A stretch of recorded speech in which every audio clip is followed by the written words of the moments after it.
Hello students, आज हम AIAPGT के लिए गोविंद पारेख का अध्ययन शुरू करेंगे। AIPGT के लिए जैसा कि हम जानते हैं कि गोविंद पारेख की बुक बहुत ज़्यादा इम्पोर्टेंट है, क्योंकि ये एक तरह से सभी जितने भी हमारा ओवरऑल पास्ट ईयर्स का है उसका तुलनात्मक अध्ययन से लेकर सभी का कंसाइज स्टडी के लिए बहुत ज़्यादा अच्छी बुक है और काफ़ी टाइम से लोग इसे प्रेफर्ड भी करते आए हैं। तो हम डेली इसके 2-2 या 3-3 पेजेस करेंगे, ठीक है। तो आज हम स्टार्ट करते हैं इसका पहला पेज तुलनात्मक अध्ययन का। जैसा कि इसमें लिखा है तुलनात्मक, तो इसका मतलब है कि जो अलग अलग आचार्यों के मत हैं, जो अलग अलग आचार्यों ने अलग अलग संहिताओं में जो भी मत बताए हैं उनके तुलनात्मक अध्ययन की यहाँ पर बात की जाएगी। पहली बात, कुछ कंसेप्ट्स यहाँ पर दिए हैं। त्रिसूत्र हेतु, लिंग और औसत को कहते हैं। हम जानते हैं यह चरक में अलग लिखा है त्रिसूत्र हेतु लिंग औसत ज्ञानम, तो त्रिसूत्र हेतु लिंग औसत को कहते हैं और इसी को त्रिस्कंध भी कहते हैं। त्रिदंड, सत्व, आत्मा और शरीर, ये तीनों मिलकर त्रिदंड बनाते हैं, यह भी याद रखना है। त्रिस्थूण, वात पित्त कफ, त्रिस्तंभ भी वात पित्त कफ, ठीक है। तो ये दोनों एक ही बात हो गई हैं, त्रिस्थूण और त्रिस्तंभ। त्रिस्तंभ मतलब जिन पे शरीर टिका हुआ है, त्रिस्तंभ का मतलब है कि वात पित्त और कफ, इन तीनों चीज़ों को मिलाकर ही शरीर बना हुआ है, स्तंभ हैं शरीर के, ठीक है। उपस्तंभ, और उनके बाद जो उपस्तंभ है जो चाहिए, आहार, निद्रा और ब्रह्मचर्य, ठीक है। त्रिस्कंध इन्होंने दोबारा यहाँ दे रखा है, इसलिए यहाँ पर स्लैश लगाकर यहाँ लिख देना है। इसी के जैसे त्रिस्थूण और त्रिस्तंभ है ना, ये यहाँ पे लिख देने स्लैश लगा के, ताकि ये याद रहे। स्कंध त्रय हेतु दोष द्रव्य, बहुत सारे बच्चे त्रिस्कंध और स्कंध त्रय में कंफ्यूज हो जाते हैं, तो इनको अलग अलग याद रखना है, ठीक है। धूमपान के भेद, विभिन्न आचार्यों के मत से धूमपान के भेद देख लेते हैं। चरक ने 3 बताए हैं, सुश्रुत ने 5, शार्ंगधर ने 6। चरक ने हम जानते हैं प्रायोगिक, स्नेहकी और विरेचनिक बताए हैं, ठीक है। और साथ में उनकी लंबाई 38, 32 और 24 अंगुल बताई है। सुश्रुत ने वहीं 48 कर दिया है इसको, स्नेहिक के लिए 32 ही रहा है, वैरेचनिक का भी 32 ही रहा है। सुश्रुत ने 2 ऐड करे हैं, कासग्न और वामक, ठीक है। 16 इसमें एक याद रखना है हमें 48 का, और दूसरा याद रखने हैं हमने 2 कासग्न और वामक सुश्रुत ने ऐड किया है। वहीं शार्ंगधर ने इनके अलग से नाम दिए हैं, शमन, मृदु, तीक्ष्ण, कासग्न, वामक, वर्ण, ठीक है। और इनकी लंबाई भी, ये सब याद रखनी है, ठीक है। नेक्स्ट, सुश्रुत ने वृण धूमपान नेत्र की लंबाई 8 अंगुल मानी है। वृण धूमपान सुश्रुत ने बताया है, लेकिन उसने उसकी लंबाई 8 अंगुल मानी है, ठीक है। और वाग्भट ने वहीं वृण धूपन की, सॉरी धूपन है, ठीक है, वृण धूपन नेत्र की लंबाई 10 अंगुल मानी है, ठीक है। अब जो इम्पोर्टेंट है, चरक में भी लिखा है कि प्रायोगिक धूमपान के काल क्या क्या हैं। प्रायोगिक धूमपान के 8 काल बताए हैं चरक में, 8 के 8 यहाँ पर लिखे हैं।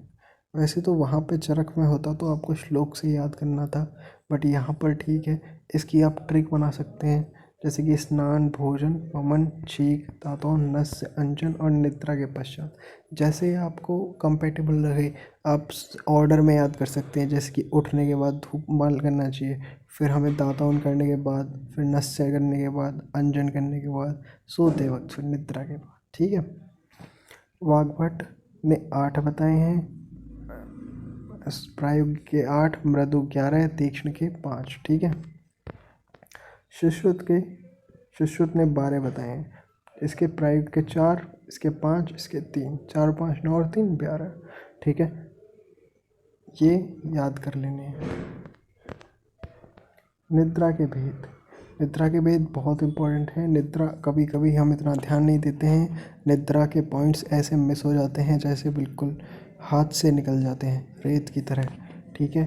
तो निद्रा को जरूर याद रखना है। चरक ने निद्रा के भेद 6 बताए हैं, वहीं सुश्रुत ने 3 बताए हैं, वैकारिकी, तामसिक और स्वाभाविक। ठीक है, और तो इसी में जो स्वाभाविक निद्रा है उसको चरक ने कौन सा बोला है, रात्रि स्वभाव प्रभाव। ठीक है, ये श्लोक है पूरा। ठीक है, इसको याद कर लेना चरक को। भागवत ने वही 7 बताए हैं निद्रा के भेद। चरकोक्त मन शरीर संभव को अलग अलग करके 7 भेद माने हैं। ठीक है, चरक ने तो मन शरीर संभव को अलग कर दिया और फिर अलग अलग करके 7 मान लिए। ठीक है, दधि के भेद, जो दधि होती है सुश्रुत ने 7, भाव प्रकाश ने 5 बताई हैं। 5 प्रकार के भेद। आधारणीय वेग हम याद रखते हैं, फर्स्ट ईयर की जो स्टार्टिंग होती है उसमें दूसरे तीसरे चौथे चैप्टर में आ जाता है वाग्भट का। ठीक है, और चरक ने भी 13 माने हैं, वाग्भट ने भी 13, लेकिन वाग्भट ने उद्गार के स्थान पर कास का वेग माना है, ये याद रखना है। चरक ने कास बोला है और वाग्भट ने उद्गार। ठीक है, यहाँ हमारा एक पेज पूरा स्टडी हो गया। नेक्स्ट देखते हैं।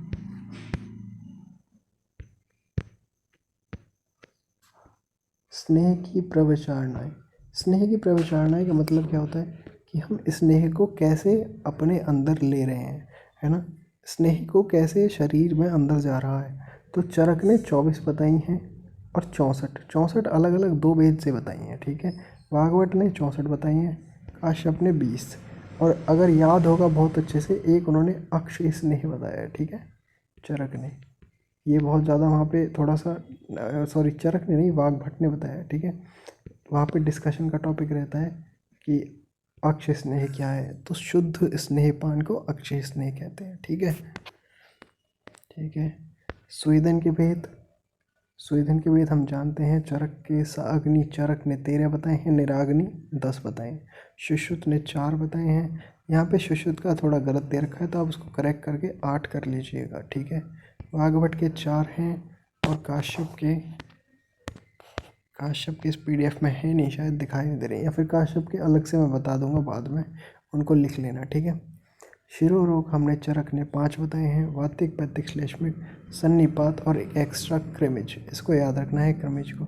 सुश्रुत ने 11 बताए हैं, शुरू के 4-5 तो ऐसे ही हैं चरक वाले, फिर सूर्यवर्त, अनंतवाद, अर्धावेदक, शंखक। ठीक है, शंखक ये हम पढ़ेंगे जब सुश्रुत में, तो हमको बहुत ज़्यादा क्लियर हो जाएंगे सारे के सारे। माधव निदान माधव कर ने 11 बताए हैं, सुश्रुत के ही बराबर। भागवत ने 10 बताए हैं। ठीक है, हृदय रोग चरक ने 5 बताए हैं, क्रमिज उसने एक्स्ट्रा माना है। ठीक है, लेकिन सुश्रुत ने सन्निपातक नहीं माना है। ठीक है, वात पित्त श्लेष्मिक और सन्निपातक और क्रमिज। ठीक है, तो क्रमिज है हृदय रोग चरक के हिसाब से, लेकिन सुश्रुत ने सन्निपातक नहीं माना है। ठीक है, प्रमेय पीड़िका का वर्णन काफ़ी जगह आता है। चरक ने 7 मानी है, सुश्रुत ने 10, वाग्भट ने 10, काश्यप ने 8। ठीक है, चरकोक्त की 7 और अरुंशिका, तो 8 हो गई, 7 और 1। भोज ने 9 मानी है, उसने कुलत्थिका भी मानी है। चरक की 7 प्लस अरुंशिका प्लस कुलत्थिका। ठीक है, शोथ के उपद्रव चरक ने 7 माने हैं, सुश्रुत ने 9 माने हैं। ठीक है, अंतविद्रधि चरक ने 9, सुश्रुत ने 10। चरक से अतिरिक्त गुदा को भी माना है। ठीक है, सुश्रुत ने चरक के अलावा 10वां गुदा को माना है अंतर्विद्रधि के स्थान। अप्रिय द्रव्य मतलब जो द्रव्य प्रिय नहीं है। चरक ने 152, अष्टांग ने 155, अष्टांग हृदय ने 55, अष्टांग संग्रह ने 155। ठीक है, ये इम्पोर्टेंट है, इस पर टिक कर लीजिएगा थोड़ा स्टार करके। कल्पनाएं चरक ने 5 मानी हैं, जो कि हमें याद है, सुरस, कलक, शीत फांड। सुश्रुत ने 6 मानी है, 6 कल्पना ऐड कर दी है। काश्यप ने 7 मानी है, चूर्ण व अभिशप को ऐड किया है। ठीक है, मधुभेद चरक ने 4 माने हैं, सुश्रुत ने 8। चरक सूत्र स्थान में ही दे रखा है, ये ब्राह्मण, पैतृक, माक्षिक और छौद्र होती हैं 4 तरह की। और सुश्रुत ने दाल, आध्य, औदात्मक और छात्र 4 एक्स्ट्रा मानी है। आहार भेद चरक ने 4 माने हैं, भाव प्रकाश ने 6, शारंगधर ने भी 6। ये हम नॉर्मली देखते हैं, आर्यभट्ट में भी देखते हैं। आश्रित खरित पीत लीड, ठीक है। भाव विकास के 6 हैं, शार्ंगधर के भी 6 हैं। कुक्षी के वेद चरक ने 3 माने हैं, वाग्भट ने 4 और काश्यप ने भी 4, ठीक है। कुक्षी है याद रखना है, क है ना, तो थर्ड हो जाएगा कुक्षी के लिए। वाग्भट और काश्यप के दोनों के एक्स्ट्रा हो जाएंगे। उदावर्त चरक ने 6, सुश्रुत ने 13, काश्यप ने 6। शुक्र दोष चरक ने 8, सुश्रुत ने 11, ठीक है। आर्तव के काल चरक ने 5 रात्रि, सुश्रुत ने 3 दिन, वाग्भट ने 3 दिन। आर्य निस्तांत दिन आधुनिक मतलब जो अब नॉर्मल हो गया है, नॉर्मल मतलब अभी मॉडर्न वालों ने 3 से 5 दिन, इसको स्टार कर लेना है, ठीक है। ठीक है, नेक्स्ट पेज देखते हैं। नपुंसक के भेद, ठीक है। नपुंसक के भेद चरक ने अलग माने हैं, 8 माने हैं और सुश्रुत ने 5 माने हैं, ठीक है। यहाँ पे गलत लिखा हुआ है, इसको आप करेक्ट करके 8 कर लीजिएगा, ठीक है। क्लैब्य के भेद सुश्रुत ने 6 माने हैं और चरक ने 4, ठीक है। ये थोड़े इम्पोर्टेंट हैं। आहार परिणाम कर भाव, बल वृद्धि कर भाव और शरीर वृद्धि कर भाव, तीनों एक जैसे वर्ड लगते हैं लेकिन इनकी संख्या अलग अलग है। बल वृद्धि कर भाव 13 है, शरीर वृद्धि कर भाव चरक के 4, वाग्भट के 17, आहार परिणाम कर भाव 6 है। अष्टांग हृदय में नहीं दे रखा है इनको, ठीक है। कोष्ठ के अंग मतलब कोष्ठ अंग यहाँ पे एक तरह से चरक ने 15, सुश्रुत ने 8, वाग्भट के भी 8 और काश्यप के 13। चरक और काश्यप के ज़्यादा है। फुफ्फुस को कोष्ठांग नहीं माना है, चरक ने फुफ्फुस को कोष्ठांग नहीं माना है। त्वचा के भेद चरक के 6 हैं, सुश्रुत के 7, चरक की धमनी है 200, सुश्रुत की 24, ठीक है, याद रखनी है। यहाँ थोड़ा डैमेज है बट ठीक है। अष्टांग संग्रह ने 6 माने हैं, अष्टांग हृदय ने 7 माने हैं, ठीक है। और आधुनिक में भी 7 माने गए हैं त्वचा के भेद, ठीक। कुष्ठ के प्रकार चरक ने 7, 18 2 तरह के माने हैं और असंख्य भेद से भी माने हैं, ठीक है। सुश्रुत ने 18, भेल ने 18, 9 साध्य 9 असाध्य। उन्माद के भेद चरक ने 5, सुश्रुत ने 6, माधवकर ने 6। शोध के भेद चरक ने 2 व 3, सुश्रुत ने 2, 5 और 6, वाग्भट ने 3 या 9, माधवकर ने 9। 2 यहाँ पे निज और आगंतुज हैं, ठीक है, याद रखने हैं। ग्रंथि के भेद चरक के 6, सुश्रुत के 5, वाग्भट के 9, ठीक है, ये भी हमें याद रखने हैं, ठीक है। इसके बाद हम इसी को इसी तरह रिवाइज करते हुए नेक्स्ट टॉपिक में नेक्स्ट लेक्चर में डिस्कस करेंगे। कोई भी आपको प्रॉब्लम आती है आप हमें टेक्स्ट करके पूछ सकते हैं या फिर हमको कमेंट कर सकते हैं। Okay, thank you.